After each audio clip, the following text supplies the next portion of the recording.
కాడుండక లేని పంచాలను నెత్తి మీద వేసుకుంటున్నట్టుండగా నారా లోకేశం బాబు మొన్నమొన్నటి దాకా నాయన చంద్రబాబు జైలునే ఉండి బయటకు వచ్చి ఆ ముచ్చట పురాగా మర్చిపోక ముందుకే మళ్ళా ఈయన అరెస్ట్ చేయించుకునే కాడికి తెచ్చుకుంటున్నాడు. నారా లోకేష్ అరెస్ట్ చేసేందుకు మాకు అనుమతి ఇయ్యురి అని విజయవాడ ఏసీబీ కోర్టులో పిటిషన్ వేసిరు సిఐడోళ్లు. ఏమనంటే రెడ్ బుక్ లో పచ్చింకుతో మీ పేర్లు రాసినా అని మా సైకిల్ పార్టీ పవర్లకు రాగానే చంద్రబాబు కేసులలో ఉన్న దర్యాప్తు ఆఫీసర్లను కొలువులకే తీసేసి జైలుకు పంపిస్తాం చూడురి అని బెదిరిస్తుండని సిఐడి తరపు లాయర్ కోర్టుకి చెప్పిరట.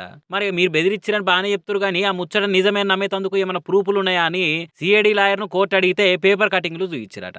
ఐఆర్ఆర్ కేసులో 41A కింద లోకేష్ కు నోటీసులు ఇచ్చి విచారిస్తున్నామని, అయితే కోర్టు రూల్స్ పాటినందుకు లోకేష్ ను అరెస్ట్ చేసేటట్టు పర్మిషన్ ఇవ్వాలని కోరిరట. రెడ్ బుక్ పేరుతో చేస్తున్న వార్నింగ్లను సీరియస్ గా తీసుకోవాలని విన్నవించుకున్నారట. అయినా ఇంటన్నారంటారు గానీ ఇంకా ఎలక్షన్ల తారీఖే రాలేదు, ప్రచారం పండుగనే కాలేదు, క్యాండిడేట్లను ప్రకటించనే లేదు, ఇట్లకేం కాలే. అప్పుడే మేం గెలుస్తున్నాము, మా పార్టీ పవర్లకు వస్తుంది, ఇక మనల్ని ఎవడరా ఆపేది అనుకుంటా ఆఫీసర్ల మీద డ్యూటీ చేసుకునే సిఐడోల మీద మాటలను బెదిరిస్తే ఉత్తగానే ఊకుంటారా? ఇప్పటికే టైం బాలేక జనసేన సొంటి పార్టీలతో కూడా పొత్తుగూడి ఎట్లనో అట్లా 4 ఓట్లు ఎక్కువ తెచ్చుకోవాలని ఎట్లయినా అధికారంలోకి వద్దామని బాగానే తనలాడుతున్నారు. మరి ఆ పని మీదనే పక్కాగా పడక మీ పేర్లు రాస్తున్నాము, చూస్తాము, చేస్తాము అని గుడ్లు గురికాయిస్తే ఎట్లా అని ముచ్చట తెలిసిన పచ్చ పార్టీ కార్యకర్తలు కూడా అనుకుంటున్నారట. మరి ఇక సిఐడోలు వేసిన పిటిషన్ కు కోర్టు ఏం చెప్తుందో ఏమో చూడాలిగా.